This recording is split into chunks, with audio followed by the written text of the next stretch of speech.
From the lower face of the cliff came an abrupt sound like the flapping of wings. He grabbed the lamp and rushed out.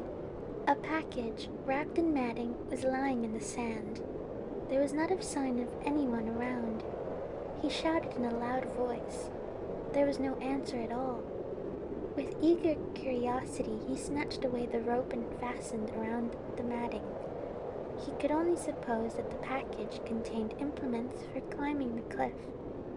The villagers still could not show their faces. They had only thrown the things down to him and fled, he supposed. But the contents were only a pint bottle with the wooden stopper and a small package wrapped in a sheet of newspaper.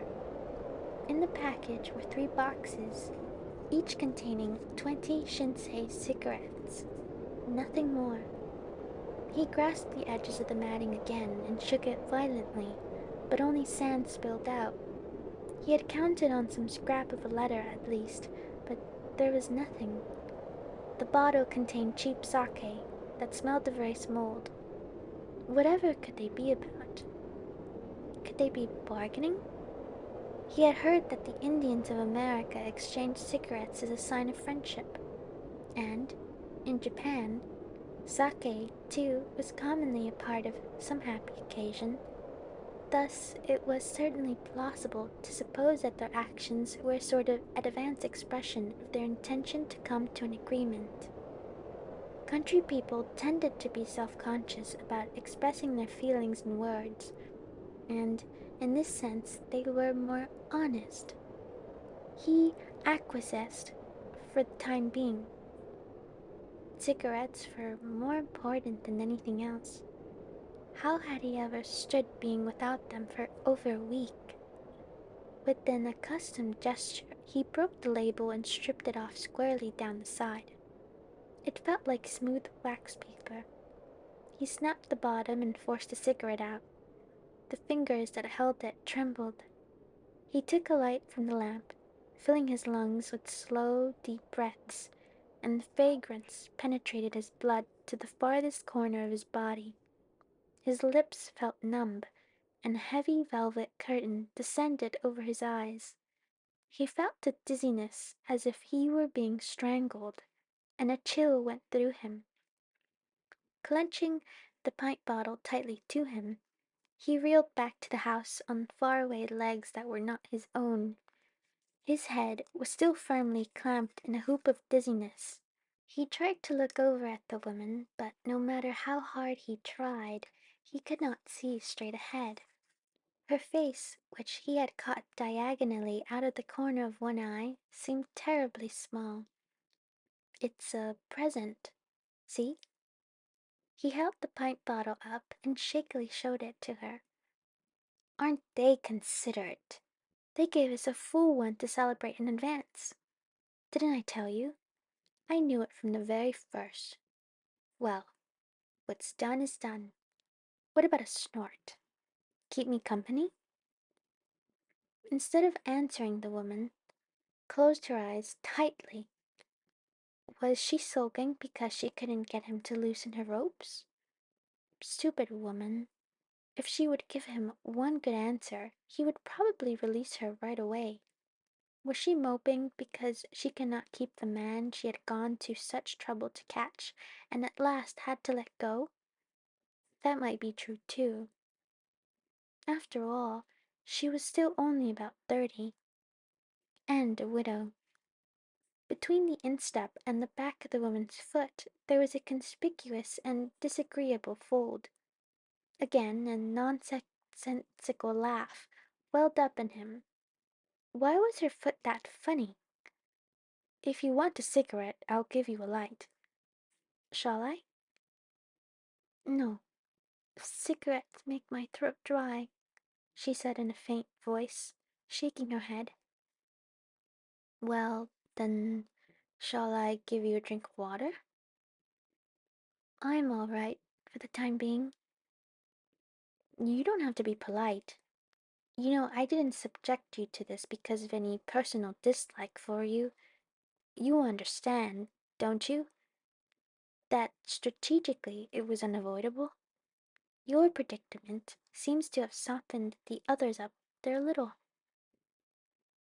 They deliver cigarettes and sake once a week to places where men are working. Anyway, what do you mean they deliver? He was a big black fly that thought it had taken flight when it was only bumping its head against the window pane in its effort to get out. The scientific name is Muscina stabulans. Such flies have compound eyes with almost no power of sight. Without even trying to conceal his dismay, he shouted in a shrill voice, "But they don't have to go to such trouble for us. Can't they let us out to buy them ourselves?" "But the work's hard, and we don't have that much time. Besides, we're working for the village, and it's up to the village association to take care of the expenses." Well then, far from compromise, they were perhaps advising him to give up. No, it was much worse, he thought. He had doubtless already been entered in the register alongside many others as a mere cog in the working of their everyday life. Just to satisfy myself, I'd like to ask you a little question. Am I the first, up until now, to have had an experience like this? No. Anyway, we don't have enough help. The ones who can work, like property owners, poor people, anybody, leave the village one after the other. Anyway, it's a poor village. All there is sand. Then what's to become of it? He said in a quiet voice that taken on the protective coloring of sand. There's somebody else you caught besides me, isn't there? Yes, there is. It must have been early autumn last year, I think. The postcard dealer. The postcard dealer? The salesman or something, from a company that makes postcards and other things for tourists, came to visit the head of the local union. He told us that if we really advertised the beautiful scenery to people in cities. And you caught him. A house on the same side as mine was having trouble with help at the time. Well, what happened then? They say he died soon afterward. I understand he wasn't very strong to start with. Besides, it happened to be the typhoon season, and the work was extra hard. Why didn't he escape right away? The woman did not answer. Perhaps it was so self-evident that there was no need to. He hadn't escaped because he couldn't. That was probably all there was to it. Anyone else? Yes, sometime after the beginning of the year. Let me see. There was a student going around selling books or something. A peddler? They were thin books. I remember. About 10 yen, and they were against something. Ah, back to the land student. You know, they used to go around the countryside whipping up support for their anti-American campaigns. Did you catch him too? He must still be at my neighbor's, 3 houses down. And of course they took away the rope ladder. The younger ones don't settle down very well. That's why. I suppose it's because in town the pay is good, and then the movies and restaurants and stores are open every day. But hasn't a single one succeeded in escaping from here yet? Well, yes. There was a young fellow who went to town and got into bad company. He was pretty big with his knife. It even came out in the papers. And then after he finished his time, they brought him back. And now I think he's living quietly with his parents. I'm not asking about such people. I'm asking about those who don't come back once they've escaped. It was a long time ago, but there was a whole family that managed to get out during the night. I remember. The house was vacant for a long time and got to be dangerous and beyond repair. It's really dangerous. If any one place along the dunes gives way, then it's like a dike with a hole in it. You mean there was nobody after that? No, not one, I think. Absurd! The blood vessels under his ears swelled and his throat tightened. The woman suddenly doubled up like a wasp laying eggs. What's wrong? Are you in pain? Yes. Oh, these things hurt. He felt the back of her hands, which had become discolored. He slipped his fingers through the cords that bound her and felt her pulse. You feel that, don't you? The pulse is strong. It doesn't seem to be serious. Sorry, but I'd like to have to tell your complaints to the ones in the villages who are responsible for this. I'm sorry to bother you, but would you just scratch the place on my neck behind my ear? Taken by surprise, he cannot refuse. There is a thick layer of perspiration like melted butter between her skin and the layer of sand.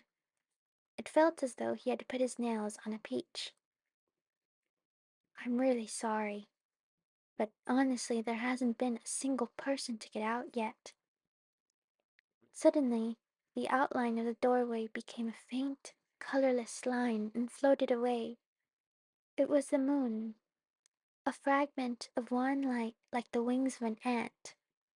As his eyes became accustomed to it, the whole bottom of the sand bowl turned into a lustrous liquid that had the texture of new foliage. All right then, I'll be the first to get out.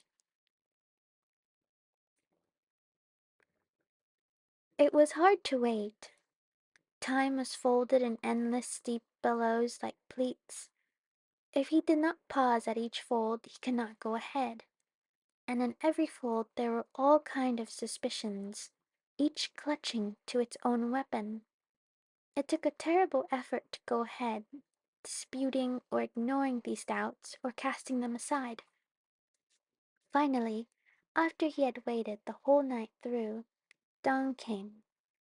The morning, pressing its face like the belly of a snail against the window pane, was laughing at him. Excuse me, but may I have some water? He must have fallen into a light sleep. His shirt and his trousers down to the backs of his knees were soaked with perspiration. The sand, clinging to the perspiration, was like a soggy wheat cake in texture and color. Since he had forgotten to cover his face, his nose and mouth were as dry as a winter paddy field. I'm sorry, but please, can I? The woman's whole body trembled under a cover of hardened sand, and she emitted a dry sound as if she had a fever. Her suffering was transmitted directly to him as if they had been connected by electric wires. He took the plastic cover off the kettle and jammed the spout into his mouth. He tried rinsing with the first mouthful, but it was impossible to clear his mouth with so little water. Only lumps of sand came out. Then, not caring, he let the sand run down his throat along with the water. It was as if he were drinking pebbles. The water he drank poured out at once in perspiration. The skin on his back, around his chest, and on his sides down to his hips pained him as though a thin layer of it had been stripped away. Almost apologetically, he pressed the spout over the kettle to the woman's lips. She took it between her teeth and, without rinsing her mouth, gulped the water down, cooing like a pigeon. 3 good swallows, and the kettle was empty. For the first time, an unforgiving, reproachful look appeared in her eyes as she stared fixedly at him from beneath her swollen eyelids. The empty kettle felt light, as if it were made of folded paper. The man stepped down on the earthen floor, dusting the sand from his body in an attempt to relieve the disagreeable feeling. Should he try to wipe the woman's face with the wet towel? That would make more sense than to let the perspiration go on running until she was soaked. They say the level of civilization is to proportionate to the degree of cleanliness of the skin. Assuming that man has a soul, it must, in all likelihood, be housed in the skin. These musings on water led him to realize that dirty skin had thousands and thousands of suction cups. Skin was a coolly transparent like ice, a soft, down-like bandage for the soul. If he waited an instant longer, the skin of his whole body would rot away and peel off. He looked into the water jar and let out a cry of dismay. My God! Do you realize it's empty? It's completely empty. He thrust his arm into the jar and stirred around. The dark sand, which clung to the bottom, scarcely stained his fingertips. Under his disappointed skin, 1,000 wounded centipedes began to struggle. The bastards forgot to deliver water. I even wonder if they intend bringing any more. He knew very well that he had said this just to console himself. The three-wheeled truck always finished its last job and went back a little before daybreak. He realized what the rascals were up to. They were probably trying to make him howl by cutting off the water supply when there was none left. He thought it over and realized that they were the kind who would have let him go on, knowing full well how dangerous it was to cut away the cliff from the bottom. Definitely, they had little sympathy for him. Certainly, they would never let a person get back alive who knew this much of their secret, and if that were the case, they probably intended going all the way. He stood in the doorway and looked up at the sky. At last he could distinguish the red tints of the morning sun. Small, fleecy clouds, not patterns that promised rain. It seemed that with each breath he exhaled, his body lost more moisture. What in God's name do they think they're doing? Do they want to kill me? The woman continued to tremble as usual. Perhaps it was because she knew all about what was happening. After all, she was an accomplice who had assumed the stance of an aggrieved party. Let her suffer. It was a fitting retribution for her to suffer like this. But it would serve no purpose if he didn't let the villagers know of her suffering, and there was no assurance that they would know about it. He knew very well that, far from taking pity on her, they would sacrifice the woman without compunction if the need arose. Perhaps that was the reason she was frightened. He was like an animal who finally sees that the crack in the fence it was trying to escape through is in reality merely the entrance to its cage, like a fish who at last realizes, after bumping its nose numerous times, that the glass of the goldfish bowl is a wall. For a second time he was flung down with no defense. Now the other side held the arms. But he must not be frightened. When a castaway collapses from hunger and thirst, it is a fear of physical want, rather than a real want, they say. Defeat begins with the fear that one has lost. Perspiration dripped from the tip of his nose. If he was worrying about how many cubic centimeters of moisture he was losing with every drop, he had already fallen into the enemy's trap.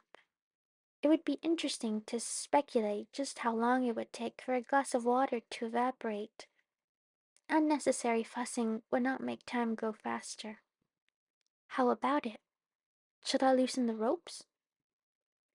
The woman held her breath suspiciously. I don't care if you don't want me to. If you want me to, I'll loosen them. But there's one condition. Don't take up the shovel under any circumstances without my permission. How about it? Will you promise me that? Oh, please. The woman, who had been like a patient dog, began begging with the abruptness of an umbrella turned inside out by a sudden gust of wind. I'll promise you anything. Please. Oh, please. The ropes had left black and blue marks on the surface of which was a whitish sodden film. She lay as she was, with her face up, rubbing her ankles together. Then, grasping her wrists, she began to loosen the cords one by one. She ground her teeth together, trying not to cry out, and perspiration broke out in spots on her face.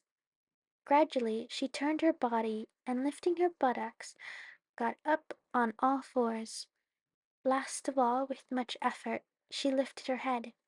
For some time she swayed back and forth in the same position. The man sat quietly on the ramp around in the raised position of the floor. He forced out some saliva and swallowed it.